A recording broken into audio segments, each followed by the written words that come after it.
10 myths about royal families that no one talks about. Today, we will be discussing 10 myths about royal families in the world that no one talks about. Thousands of absurd speculations about the royal families of the world are prevalent in almost every part of the world, from food habits to the air. However, many myths are not very popular and remain unknown to the masses. Today, we will be covering such unsung speculations of the royal families around the world. Let's begin. Number 10. If someone builds a house taller than that of the flagstaff of the residence of the royal family, their house will get burned. Sounds absurd, right? This is probably one of the most unsung myths of the royal household. It's believed that the flagstaff of the royal family represents the axis mundi, and any building that will rise above it will get burned in lightning. Though this is not prevalent in some advanced monarchies, this is the case with some local royal households. However, a recent study gave scientific backing to this myth. Royal families have their flagstaff erected in copper. This staff serves as the main lightning arresters of the city. However, the modern architectural styles with inbuilt earthing systems nullify this myth. Nevertheless, this remains to be one of the least known myths about many royal families across the world. Well, you won't believe what will come next in this line. Keep watching to figure it out.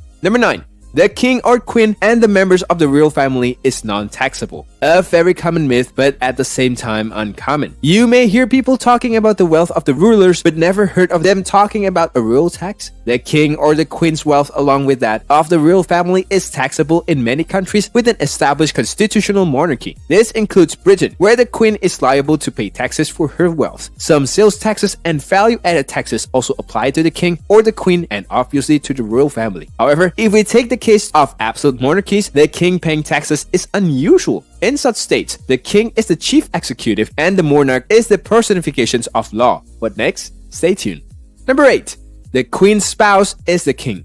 Currently, only 2 royal families are headed by a queen, that is Britain and Denmark. Conventionally, the queen is the chief consort of the king. However, things change when the king is enjoying his status just because his wife is the queen. In other words, there is no king in Britain as the title is superior to that of the queen, and the chief consort of the queen will be titled as the prince. Also, in some royal families, the member that joined the kin through marriage cannot hold the title of the prince or princess. In other words, a person will be called a princess or a prince if she or he is born into the royal family. Coming to other absolute sovereign monarchies, women in power are rare. There, the king is the highest authority and his chief consort becomes the queen. Looking through a global prism, it would be unjust to say that the spouse of the reigning queen becomes the king. Now what's next? Get ready to be shocked. Number 7. Members of the royal families do not work. This is one of the greatest myths about royal family. Firstly, a royal family is like the socialist settings. There is wealth but not personal. Though there is a personal wealth, the family members will be entitled to enjoy them only till they pay heed to their traditional roles. For instance,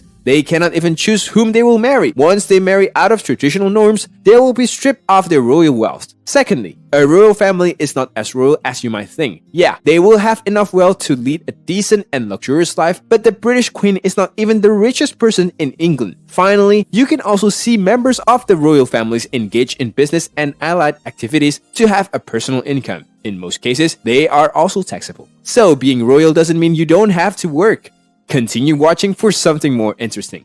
Number 6. You cannot touch the members of the royal family. It's the greatest myth that most people believe. Well, it's always not the case. There is no statute in any of the present monarchies that you cannot touch the members of the royal lineage or even the king himself. However, you cannot simply go and touch someone, regardless of the person's status. In other words, anyone can the ruler of the members of the ruling family if they consent. That is, there is nothing wrong in accepting their gestures or giving a handshake in ceremonies. You won't be arrested for that. Number 5. The daughter or son of the queen or king is the heir apparent. Everyone believes that the daughter or the sons of the present ruler becomes the next ruler. However, this is just a myth. While such succession traditions are present in some sovereign monarchies, it's absent in others. Out of 29 existing monarchies, 5 states elect the head of the states from the royal family. Those are Cambodia, Eswatini, Jordan, Kuwait, and UAE. The head of the Vatican is the Pope, who is also elected by the College of Cardinals. In Thailand, the ruler is directly elected by the people from the royal bloodline. On the other hand, many states like Britain have a system of hereditary successions. Therefore, it is just a myth that every monarchy follows the systems of hereditary successions.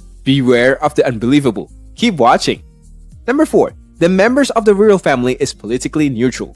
Though some states claim that the members of the royal family are politically neutral, it might not always be so. For instance, in Britain, the royal family is supposed to be apolitical, and they are to an extent. However, some members of the royal family have their political dimensions. Also, some causes backed by the royal families have political inclinations. In some other states, the agenda setting is done by the royal household. The scene is entirely different in absolute monarchies like Saudi Arabia. The king is the head of the state as well as the head of the government. His deputies are selected from the royal families. Also, the king appoints cabinet members, where most of them are from the royal families. The same is the case with Kuwait, Qatar, and Jordan. This is just a myth that members of the royal family are politically neutral. Number 3. One queen or king is the head of the state of one sovereign monarchy. This is one of the greatest misconceptions that people have. It's not true that one ruler is the head of the only state. For instance, Queen Elizabeth II is the queen of 16 independent confederations. However, some rulers are the head of only one state. This includes Japan, Cambodia, Brunei, Kuwait, Malaysia, Oman, among many others. There is also a special case in which there are two rulers in a sovereign state. The Principality of Andorra is headed by two co-princes. Therefore, it's just a myth that one ruler has only one kingdom. On the other hand, it's also untrue that one ruler is the head of only one kingdom. Number 2. The members of the royal family doesn't require a license to drive. Do you think that the ruling family doesn't require a driving license? If so, you are wrong. Like every other civilian, the members of the ruling family require a driving license. However, unless they are interested in cars, it's rare to see them drive. One fact is that the Queen is the only person in the United Kingdom who doesn't require a driving license. However, the members of the royal family should have a license to drive. In some states, the cars of the royal family needn't have a number plate. They just have to show a royal symbol on the car. For instance, the British royal family has their symbol stuck on the sunshades of their cars. What will be the last myth? Keep watching. Number 1. The security guards of the royal family are just actors. When you see people guarding the royal palaces, you might think that they are participating in a fashion parade. Their elaborate dresses, ceremonial headpieces, and medals decorating their uniforms are simply ecstatic. To tell the truth, this is one of the greatest myths about royal families. The guard at the palace and the security officials of the royal family members are well-trained soldiers from the military of their respective country, and their guns will be loaded with live ammunition.